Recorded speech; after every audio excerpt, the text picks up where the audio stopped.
CBS News security analyst and former FBI Assistant Director Ron Hosko is following the latest in Washington and joins us now. So, Ron, the FBI is constantly monitoring these types of threats and possible plots online. From your experience, how do you know when to intervene and make an arrest, especially in these two cases in Missouri and North Carolina? Yeah, it's a good question, and it's a delicate issue.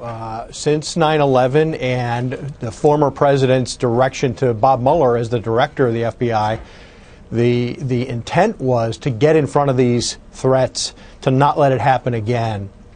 And so in response, the FBI does have to make those decisions, particularly informed decisions where they are running their investigation to get as close to as possible to these subjects, to understand their true intention, to bring them to the FBI in some cases as that avenue towards succeeding in their attack. And that's commonly where the FBI introduces an informant or the FBI introduces an undercover agent.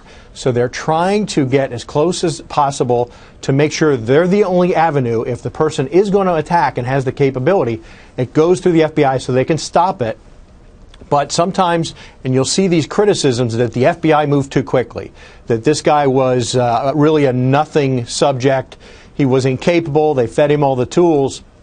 And you hear the discussion about the entrapment defense, which is almost always defeated in court. I was going to ask you about the entrapment defense, but you brought that up. The other defense is, hey, look, this is freedom of speech. You can write stuff on social media. It doesn't mean you're going to actually carry it out. Is that a legitimate argument?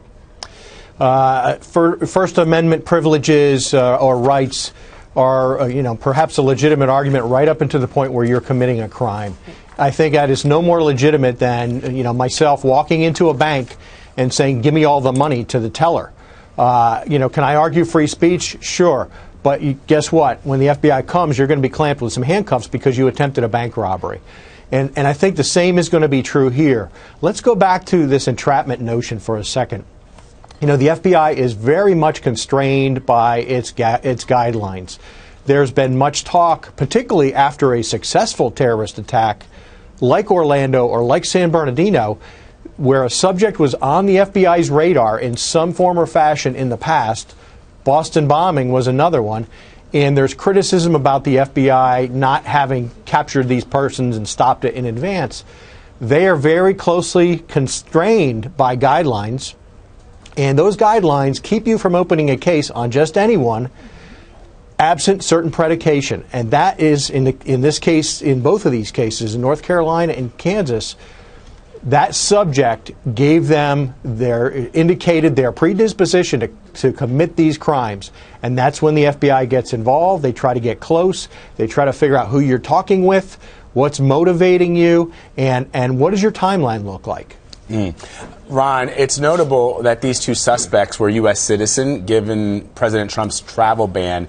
What does that tell you about the biggest terror threats to this country at the moment? Yeah, unfortunately, I think these two cases, we have to add them into all the prior cases. And we've seen prior cases where it has been foreign travel, somebody who went overseas and perhaps got their inspiration from something overseas. There was certainly travel by the San Bernardino attackers. We know the Christmas underwear bomber and many, many others. And there's also this threat that is very clear, and the FBI and others have talked about that, and that is the threat posed by a homegrown violent extremist, someone who is inspired by the ISIS ideology, who is listening, who is disaffected for some reason here in the United States, and starts to commit themselves to an attack.